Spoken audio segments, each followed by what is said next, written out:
lehiakortasuneko marko berri bat garatzeko bi arrazoi nagusi izan ditugu. Alde batetik Euskadin geure garapen eredu propioa izan dugu. Eta eredu honek elkar uztartu ditu garapen ekonomikoa eta kohesio soziala.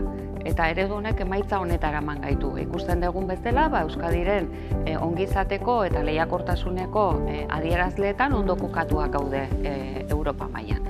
Baina bestalde baita ere, pandemiak sortu duen krisiak agerian utzi du erronka desberdinak ditugula. Batez ere, erronka hauek oso lotuta daude baita ere transizio handiekin. Bai transizio berdea, digitala edo gizarte edo transizio demografikoa. Eta guzti honek eraman gaitu ikustera oso garrantzitsua dela lehiakortasuna edo garapen ekonomikoa norabide argi batekin garatzen joatea. Ongizatearen dimentsio desberdinak landuko dituen norabidearekin garatzen joatea. Honek ziurtatuko digulako pertsonen ongizateko ezaugarri desberdinetan ondo kokatuak egongo gerala, baita ere Euskadin eta beste lurraldeetan.